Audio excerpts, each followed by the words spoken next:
I think Pete Hegseth wants to get fired so he can go back to drinking every night.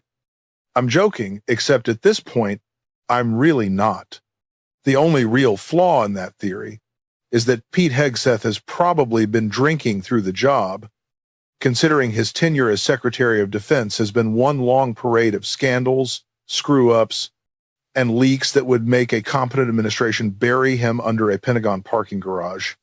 But this time, Pete Hegseth wasn't creating chaos with another leak. He detonated himself with a straight-up admission and then took a swing at Stephen Miller to his wife's face. It was a full-blown meltdown, and trust me, we're going to get into it.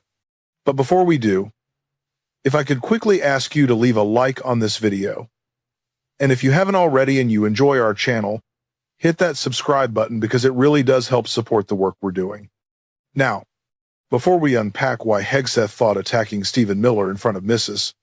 Miller was somehow a power move instead of just proof that he's desperate, miserable, and out of allies, I want to start with the latest batch of hot water he's standing in, because the news just keeps breaking, and it's pretty bad for Pete Hegseth. It's a day that ends in the letter Y. It is another scandal day engulfing Donald Trump's Secretary of Defense, Pete Hegseth. Or at least that's what it feels like this week, but hey, it's only Wednesday.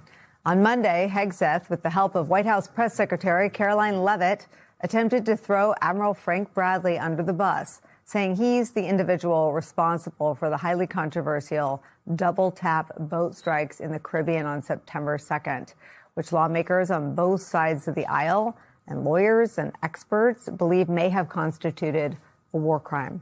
Yesterday, Pete Hegseth at Donald Trump's cabinet meeting seemed to endeavor to further embarrass himself, with Hegseth claiming, hey, I wasn't even in the room for that second boat strike, which was not exactly the impression he left with his former colleagues at Fox News when he went on their airwaves the day after the strike took place.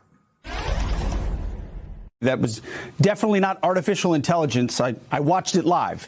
We knew exactly who was in that boat. We knew exactly what they were doing, and we knew exactly who they represented. And that was Tren de Aragua, a narco-terrorist organization designated by the United States, trying to poison our country with illicit drugs.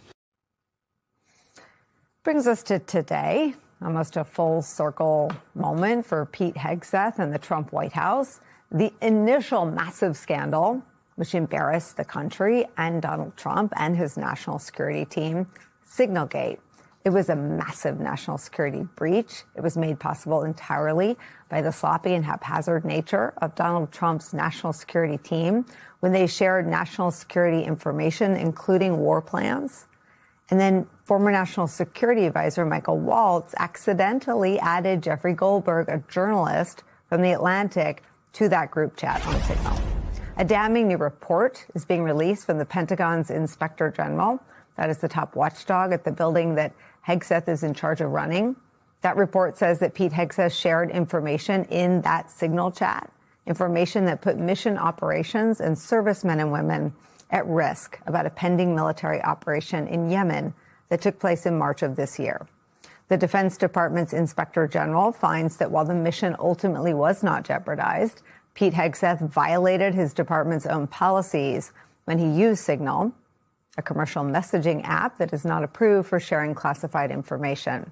The Inspector General's report, scheduled to be published on Thursday, was described to The Atlantic by numerous U.S. officials familiar with its findings.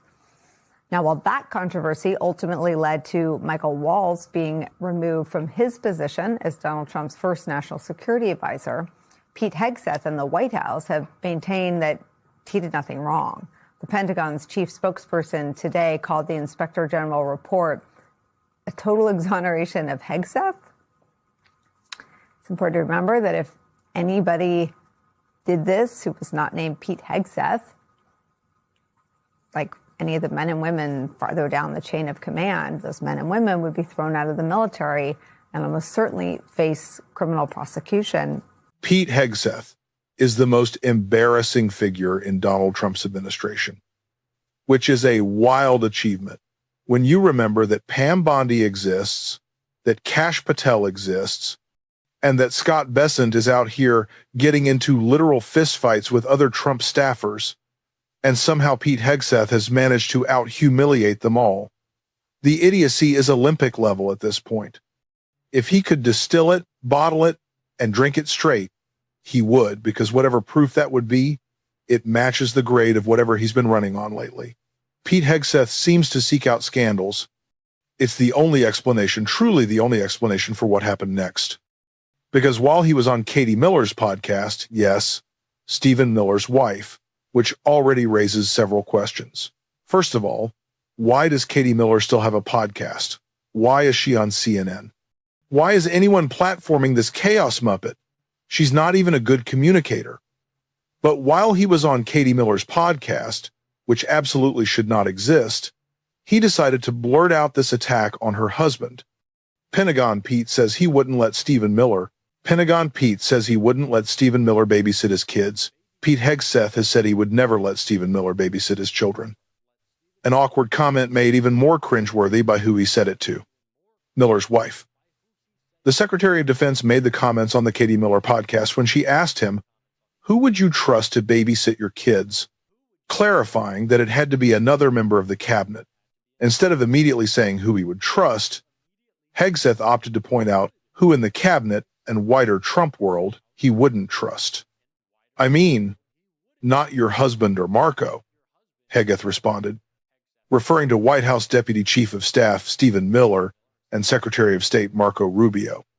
Miller is not a member of the cabinet, though. That idiotic comment by Pete Hegseth, to me, reveals so much.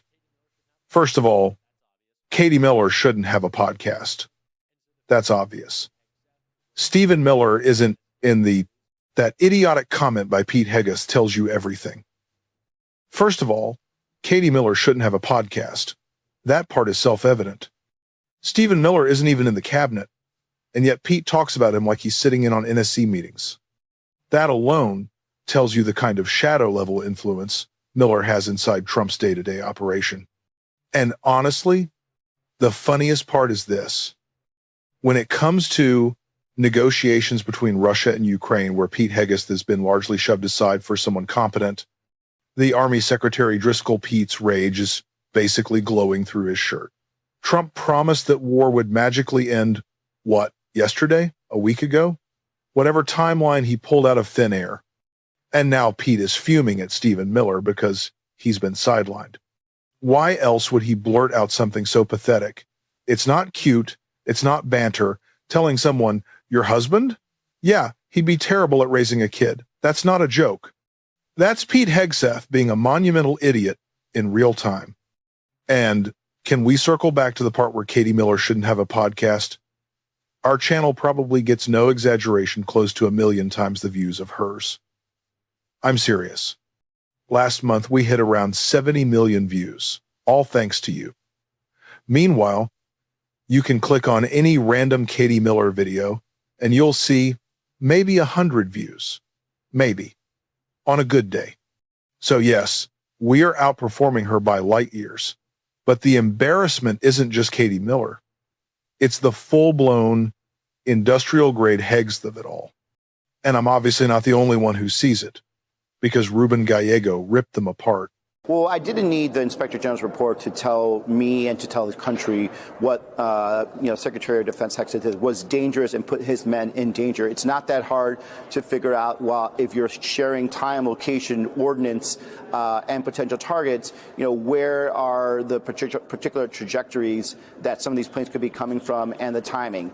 And the fact that, Secretary Hegseth couldn't admit that he made a mistake and then try to go back and say, it's not classified. It doesn't matter if it's classified or declassified at any point. The fact is that you shared information in such a dangerous way that you could have compromised the mission and compromised men and women, all to appease his little fragile soul, because he's just trying to make up for the fact that he is way over his head and he's just a TV show host pretending to be the Secretary of Defense.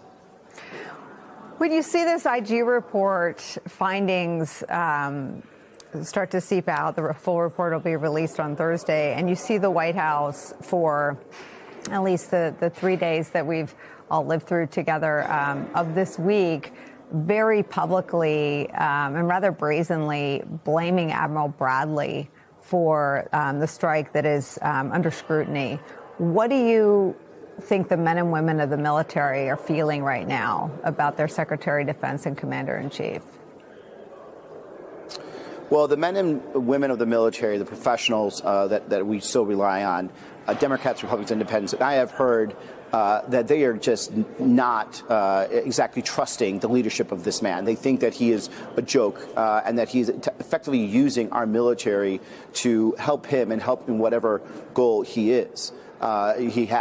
And, you know, we were very clear, and you've seen the story change this whole week, but many of us that serve the military said what they did off the coast of Venezuela was an illegal act. You should not double tap. That's what we call in the military. People that are no longer in combat, no longer eluding, and the fact that he first bragged about it but then backed off from it and now throwing someone else on the bus shows you that this man is not ready for the job. He's not ready to be Secretary of Defense, and he is potentially putting our national defense at danger.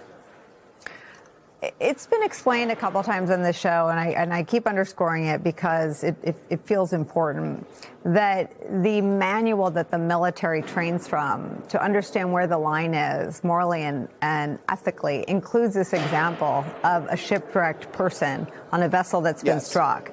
As that is an example, that is not an example, that is the example of where the line lies. And that once someone is shipwrecked, they're rendered defenseless, and so they must be rescued. What do you know about Admiral Bradley that squares in your mind with why someone who was one of the first to deploy to Afghanistan after September 11th, someone whose record, at least that's public-facing, is sterling? How do you think someone with that much experience goes on to violate the exact example that's in the military's own war manual in terms of